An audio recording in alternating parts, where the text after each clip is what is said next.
I've been dreaming about you. I've been dreaming of her. The silence in the room was deafening, broken only by the occasional clink of silverware as Yen pushed her food around her plate. Across the long dining table, Jimin sat with his usual impassive expression, focused on his tablet as though she wasn't even there. Yen couldn't take it anymore. Jimin, we need to talk. Her voice was steady, though her heart was racing. He didn't look up. Talk about what? Her grip tightened on her fork. This. Whatever this is. She gestured to the vast space between them, both physically and emotionally. This marriage. Us. Finally, he set the tablet down, his sharp brown eyes meeting hers. What about us? Exactly. She said, her voice rising slightly. What about us? We've been married for a year, Jimin. A whole year of living together with me, and you barely talk to me. You barely look at me. I'm done pretending this is normal.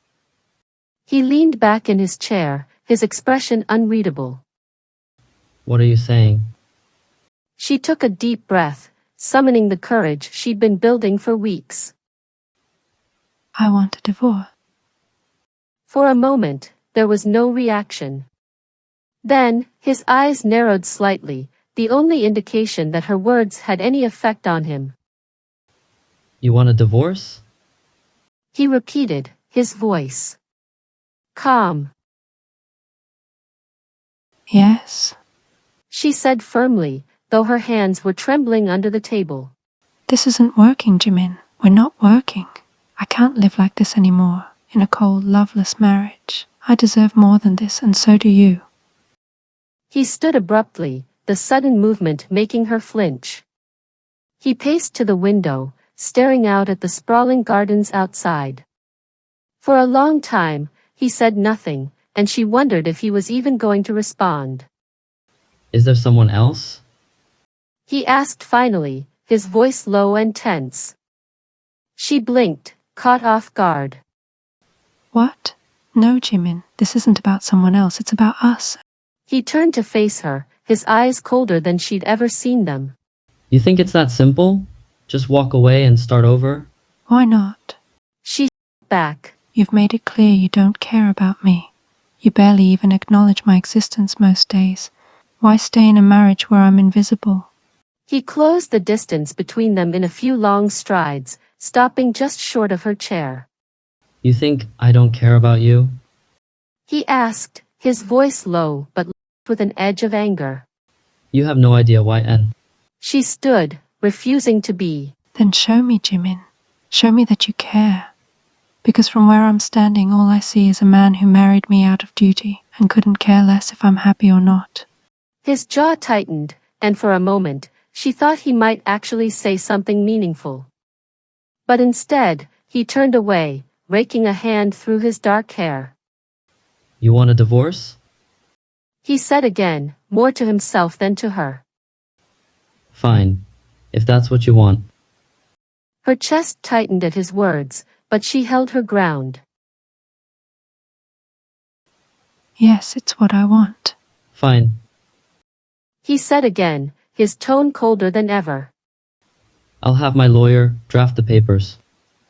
She nodded, though her heart felt like it was shattering into a million pieces. Thank you.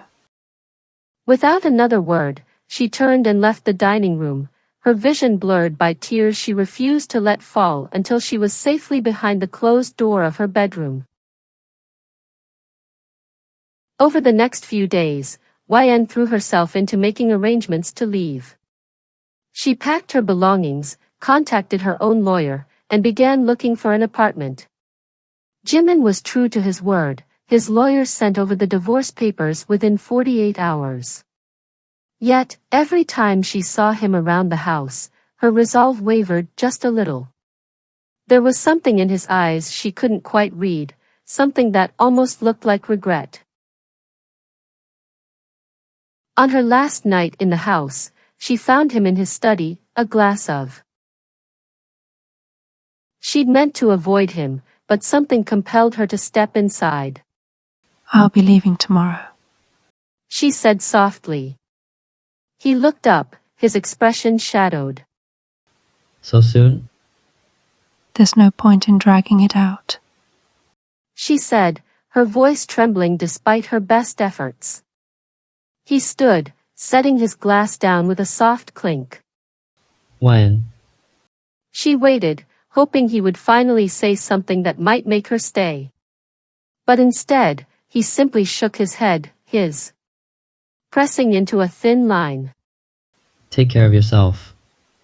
He said quietly. Her heart sank. You too, Jimin.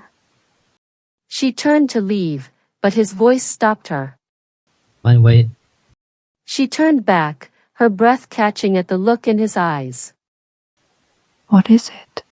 He crossed the room in a few long strides, stopping just inches away from her. For a moment, neither of them spoke, the air between them crackling with unspoken words. I don't want you to go. He said finally, his voice barely above a whisper.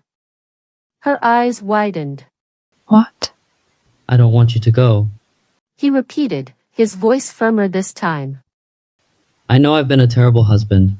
I know I've hurt you. But the thought of you walking out that door and never coming back, I can't bear it, YN. Her heart was pounding so hard she thought it might burst. Why are you telling me this now? She asked, her voice trembling. Why couldn't you have told me all this before? He reached for her hand, surprisingly gentle. Because I'm an idiot. He admitted. I thought I was protecting myself by keeping my distance. But all I've done is push away the one person who matters most to me. Tears spilled down her cheeks as she looked up at him. Jimin. Don't leave. He said, his voice breaking. Give me another chance. Let me prove to you that I can be the husband you deserve. Please. She searched his eyes, looking for any sign of insincerity, but all she saw was raw, unfiltered emotion. For the first time, she felt like she was truly seeing him.